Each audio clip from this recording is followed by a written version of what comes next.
Bonjour, je suis très heureuse de vous retrouver. Il y a quelque temps, je vous ai parlé de mon souhait de faire plus d'interviews au sujet des thérapies non médicamenteuses.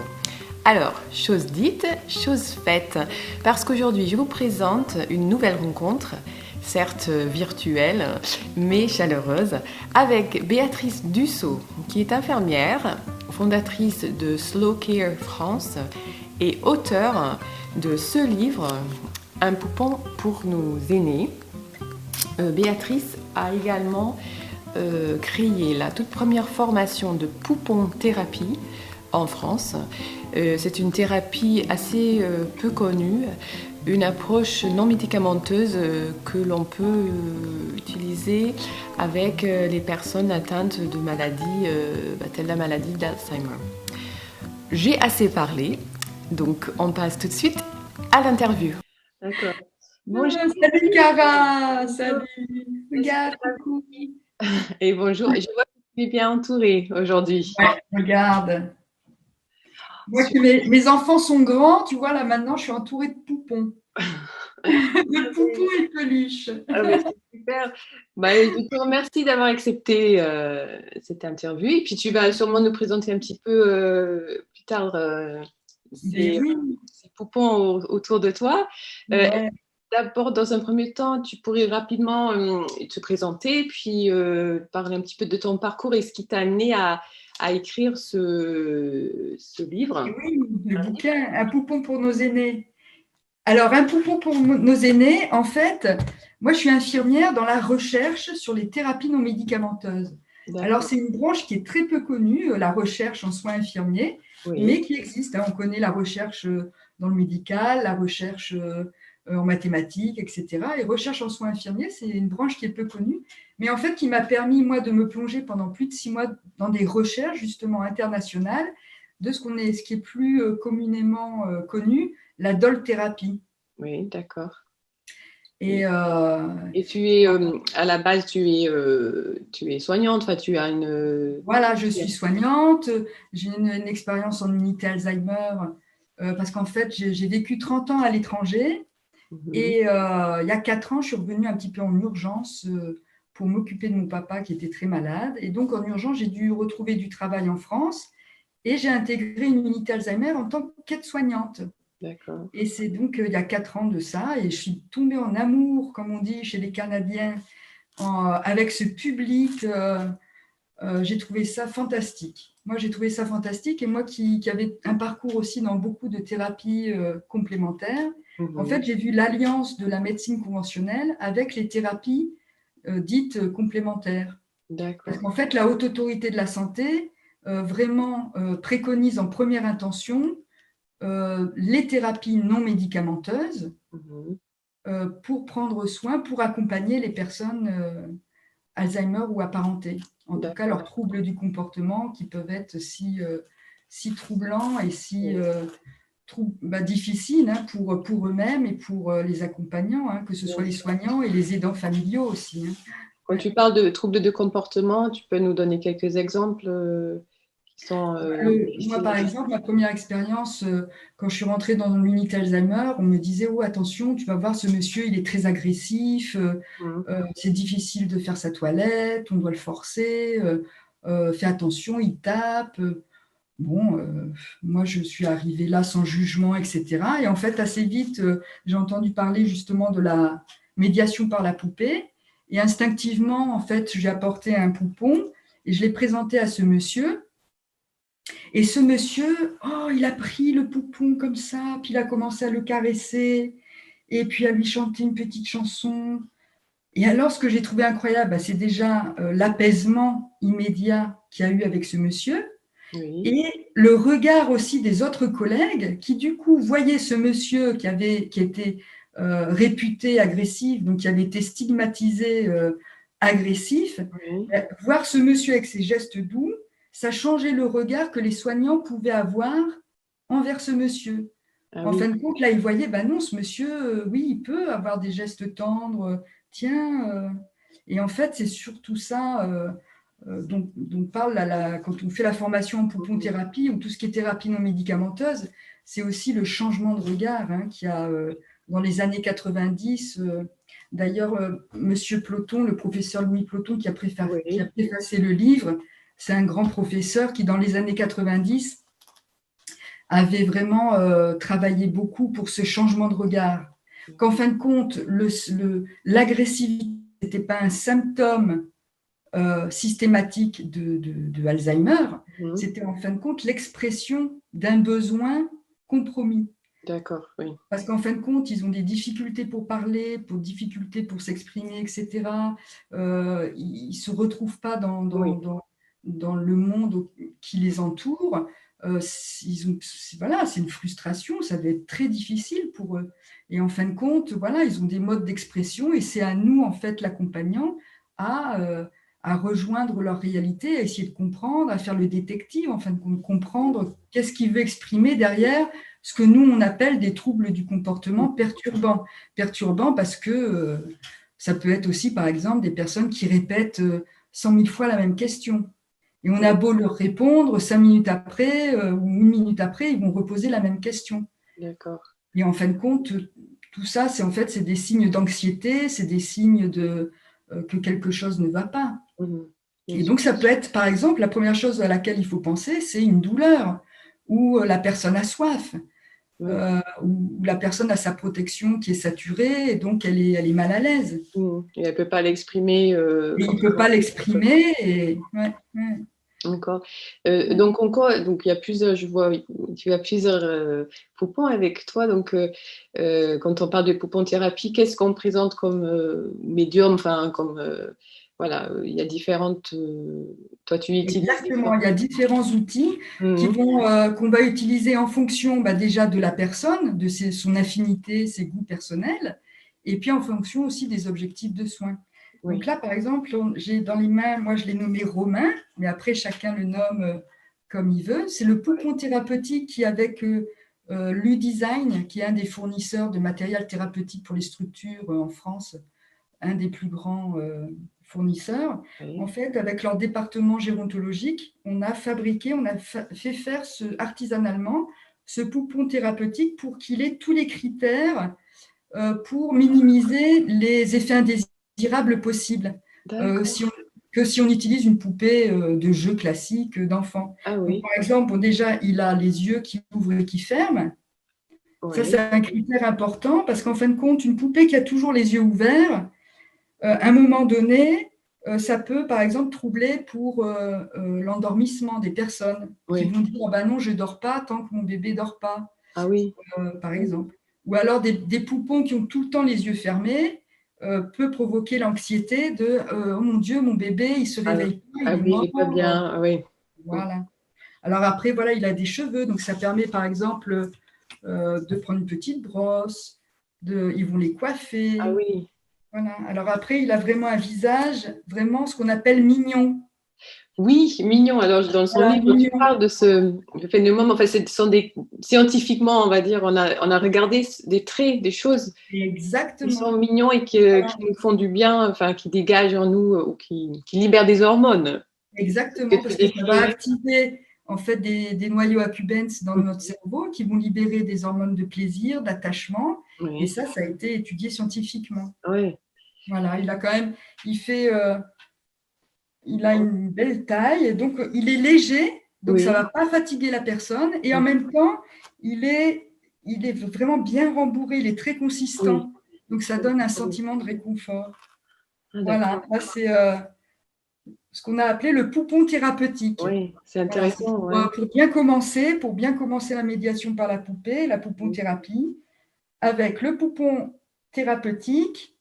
Voilà, après on peut justement, ils peuvent s'amuser à l'habiller, le déshabiller, Oui, il etc. peut avoir Mais oui, justement, le tu fais mettre des activités, enfin, tu peux faire des ateliers autour. Je ne sais pas, il y a différentes exactement. façons. Tu travailles Voilà, en individuel, peut-être avec la personne, ou des ateliers autour des soins d'un poupon. Je ne sais pas si. exactement. Donc il y a les ateliers personnalisés, les Mhm. ateliers de groupe. Ça peut être aussi en activité flash. Ce qu'on appelle activité flash, c'est justement quand il y a un trouble du comportement très intense, comme quelqu'un qui crie maman, maman, maman, et puis qui ne s'arrête pas, puis elle est dans Mhm. un état d'anxiété extrême. À ce moment-là, on va sortir du chariot flash, c'est ce qui Oui, existe dans les structures. oui, Mais à domicile, ça peut être voilà, d'avoir un tiroir où il y a quelques objets, Mhm. euh, par exemple des objets sensitifs ou des huiles essentielles ou ce qu'on appelle voilà, des outils thérapeutiques flash, et Mhm. notamment donc un poupon pour divertir la personne et, et du coup, elle va sortir de cette anxiété extrême. Hein. D'accord. Et dans le livre, justement, il y a quelques anecdotes où il y a une sorte de transformation, enfin, c'est peut-être très fort, mais certaines personnes qui au contact du poupon, changent, comme le monsieur dont tu parlais tout à l'heure.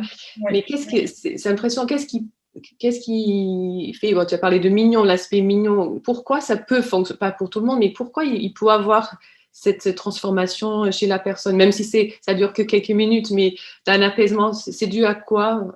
Enfin, alors, en général, par exemple, dans l'activité flash, ça va être le fait de faire diversion. C'est-à-dire de mhm, faire diversion et d'attirer l'attention vers autre chose avec un savoir-être de validation de ce qu'elle exprime, etc. C'est tout un savoir-être et savoir-faire qui est oui, donné en formation hein, des accompagnants. Par exemple, l'association France Alzheimer explique ça aux aidants familiaux. Et rien que déjà ça, ça va permettre d'apaiser. Alors après, spécifiquement, les poupons, oui, comme tu l'as dit, ça ne fonctionne pas pour tout le monde. oui, D'ailleurs, il y a une étude coréenne qui montre bien qu'il y a 12% des personnes qui vont pas du tout être attirées, mhm, qui ne vont pas avoir envie d'interagir avec le poupon. oui, Qui vont spontanément d'ailleurs dire mais tu me prends pour un gamin, je ne oui, suis pas un gamin, ou alors non, non, enfin, voilà, qui n'ont pas envie. Il y a 12% des gens qui vont pas avoir envie. mhm, Après, le reste, la moitié des gens, c'est ça qui est très intéressant, c'est qu'il y a la moitié des personnes qui vont percevoir la poupée, oui. le poupon, ils vont le percevoir comme un vrai bébé. Ah oui, à la moitié. Ah oui, c'est quand même La moitié, oui, ouais, donc c'est quand même beaucoup. oui, Ouais. oui, Donc là, il y a par exemple donc, le poupon thérapeutique qui est vraiment donc, ce qu'on appelle le poupon réaliste. oui, Après, alors là, je vais te montrer, j'ai reçu d'une artiste, justement, une art thérapeute qui est aussi poupon thérapeute et qui adore peindre, etc. et qui a commencé à faire des poupons hyper réalistes. Alors là, c'est les poupons hyper réalistes. ah oui, Là, on a je vois. vraiment l'impression que c'est un Ah oui, vrai bébé. ah, la ressemblance avec un vrai bébé, Ah, ouais. Il y a même au coin des yeux la petite goutte, la petite larme.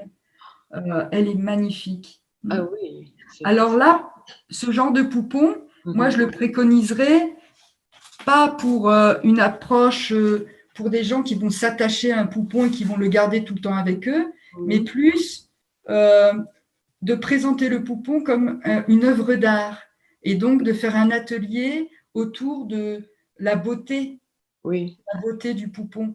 Parce que là, par exemple, il a tout le temps les yeux fermés, il ne oui, j'ai serait pas noté ça. adapté. Mhm, Parce qu'il y a un moment, il y aurait le risque justement que la personne puisse percevoir le poupée comme un bébé mort. oui, Donc là, ce serait en atelier vraiment avec l'accompagnant et voilà, des conversations autour de la beauté du bébé. Et puis alors après, justement, ça amène à d'autres conversations et ça permet de connaître aussi les gens, parce qu'il y en a qui vont commenter, ah mais moi, je peignais. Et tout d'un coup, ils vont se souvenir et raconter qu'ils oui, ça peignaient, réveille etc. des souvenirs. Oui, Alors parce après, il y a que, des oui. poupons, là, c'est des poupons peluches. Mhm. C'est des poupons peluches. Ah oui, un peu comme non, c'est pas les poupons d'empathie, non, c'est autre Alors, chose. Ça.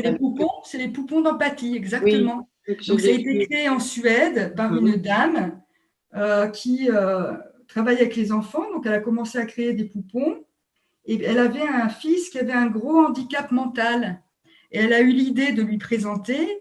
Et là, tout d'un coup, il y a eu une communication qu'elle n'avait jamais eue auparavant avec son oui. fils qui était autiste. Et après, donc, elle l'a fait de façon, elle a créé des poupons un peu plus grands avec une ergonomie adaptée pour les personnes âgées, pour justement les personnes Alzheimer ou apparentées. Voilà. Ah oui, donc il y a Donc, vraiment oui, ils sont ouais. très différents, hein, et comme Donc là, il y a le critère aussi avec les grands yeux, la bouche fermée. oui, La bouche fermée pour justement qu'il n'y ait pas ce sentiment de la bouche ouverte qui instinctivement donne une impression d'agressivité. oui, Elle est confortable, elle est un peu ronde. mhm, Tout ça, ça fait partie des critères de ce qu'on appelle les critères mignons en neurosciences. mhm.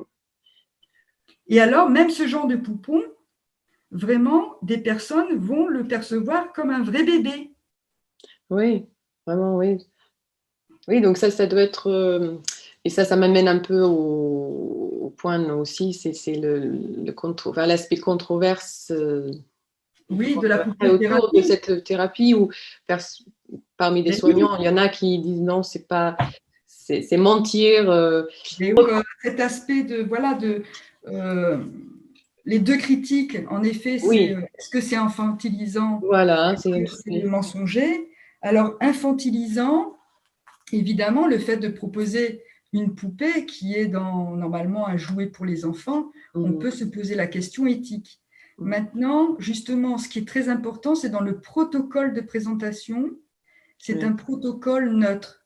C'est d'ailleurs pourquoi j'ai appelé, plutôt que doll thérapie, qui signifie poupée thérapie, mhm, j'ai choisi le nom de poupon thérapie.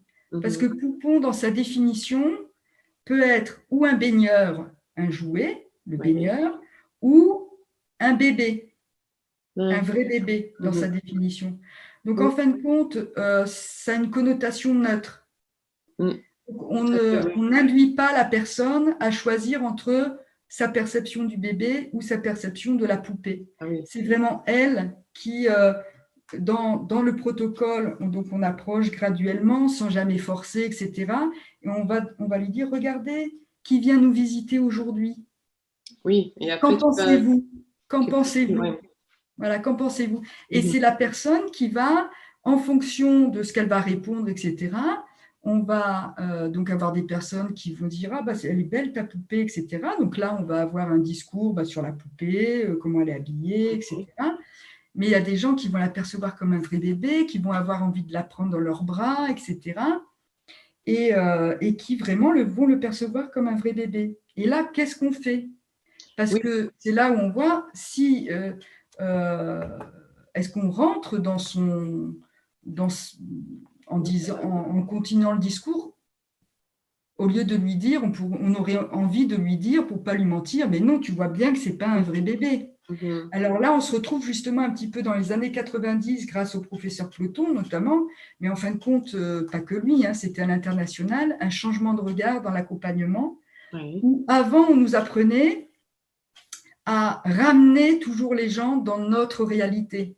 C'est-à-dire quelqu'un qui disait j'ai 17 ans, on lui disait mais non, tu sais, tu vois bien que tu n'as pas 17 ans, regarde-toi dans la glace, tu as 80 ans. ah On, oui. on poussait les gens à les ramener dans notre réalité. Mais Mais en c'est fin de compte, brutal, on ça faisait peut être ça, brutal, ça. voilà. Mais en même temps, en faisant ça, voilà, on générait de l'anxiété, Mhm, une dévalorisation aussi de la personne, parce qu'elle, pour elle, elle est persuadée qu'elle a 17 ans oui, à cet instant T. Le lendemain, elle aura peut-être 30 ans et un autre jour, elle aura peut-être 80 ans. oui, Elle change comme ça de réalité.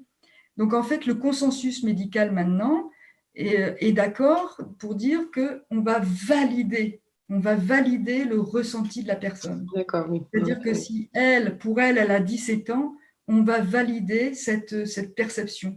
Mhm, Parce qu'en fait, c'est elle qui a une fragilité, une vulnérabilité. Elle oui, n'a plus les moyens cognitifs pour euh, venir à notre réalité. mhm, Nous, nous avons ces capacités, donc c'est à nous d'entrer dans sa réalité à elle. ouais. Oui, oui, non, je comprends. Voilà. D'accord. Donc, à partir de ça, on comprend que ce n'est pas une thérapie mensongère, puisqu'on a un protocole neutre. Mhm. C'est la personne qui choisit Oui, d'interagir ou non c'est elle qui avec va la poupée. choisir et vous Et suivez, la ouais. personne, voilà, la personne, elle a tous ses droits à partir du moment où c'est elle qui choisit, etc. Mhm. Là, éthiquement parlant, la personne est au-dessus de tout conflit éthique que pourrait ressentir le soignant. Oui, Voilà, la oui, personne est oui, au-dessus c'est la de ça. personne qui. Et Et aussi, mensonger, donc non, pas mensonger, puisque en fait, c'est le principe de la validation mhm. du ressenti de la personne, et c'est nous qui allons vers sa réalité. Mhm. Mm, Ah oui, je comprends ce que tu veux dire. mm, mm. Oui, donc il y a eu quand même un grand changement en Oui, général dans oui, l'approche. oui, Oui. oui, oui. Et puis aussi, enfin, ce que j'ai compris, c'est que ça fait du bien, ça peut faire du bien à la personne qui va prendre ce poupon, ça peut apaiser cette personne, mais ça aussi, ça peut faire du bien à l'entourage. C'est-à-dire, il y a un monsieur qui voit sa maman, je crois que ça a été filmé, il voit sa maman avec un poupon Oui, enfin, on lui avait expliqué d'abord ce que ça. oui, Et oui, puis il est étonné, il a dit ça fait longtemps que je l'ai pas vu comme ça. Enfin, cette phrase. oui, Donc, ça fait du exactement. bien aussi aux personnes autour.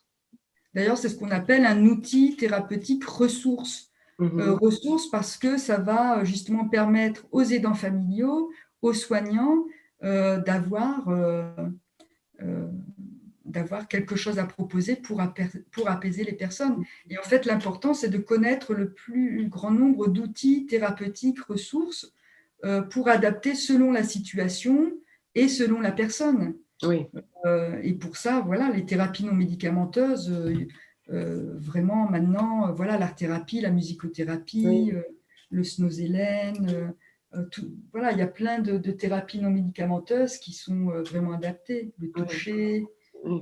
les sens. Oui, qui sont, comme tu dis, Ouais, préconisées maintenant en plus. et en même temps, voilà, les thérapies non médicamenteuses, c'est dans un contexte médical. Mhm, Et en fait, c'est ce qui manquait à la doll-thérapie, mhm. à la médiation par la poupée, c'est qu'en fin de compte, tout le monde le faisait à l'instinctif.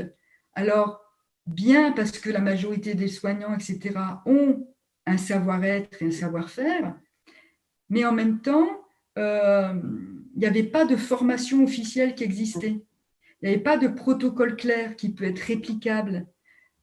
Et comme on est dans un contexte médical, c'est une des conditions de validation de la thérapie non médicamenteuse. D'accord. Et c'est pour ça que j'ai créé Mm. notamment ce livre qui est un des premiers modules de formation et tout un cursus de formation plus pointue pour les personnes qui vraiment ont envie de se spécialiser dans cette branche. Oh, d'accord. Ben oui, donc ça m'amène justement avant qu'on clôture l'interview. Où est-ce que les personnes peuvent retrouver des informations donc sur ta formation, Alors, sur la sur mon site www.slowcare.fr, slow Mhm. en anglais et care, donc slow, lent, care, soin, c'est prendre le temps de prendre soin. C'est un Oui. mouvement qui invite à cette réflexion aussi. Et donc, il y a un onglet pouponthérapie, formation. Et donc, je fais des formations. Tout ce qui est la formation du poupon thérapeute, c'est en ligne, c'est Mhm. personnalisé, c'est au rythme de la personne. Mhm. Et je fais aussi donc des formations pour les structures en présentiel avec des ateliers découvertes où après, il y aura un référent poupon thérapeute dans la structure qui fera le lien avec moi pour vraiment mettre en action des ateliers de groupe et puis répondre à toutes les questions au fur et à mesure de l'implantation de la pouponthérapie dans la structure. Parce que l'idée, c'est que dans les structures, il y ait un coin pouponnière Ah où les oui, personnes librement puissent interagir avec les poupons, par ah exemple. oui, un Et espace ça, c'est... rassurant, oui. mm, Mm. mm, mm, Très bien.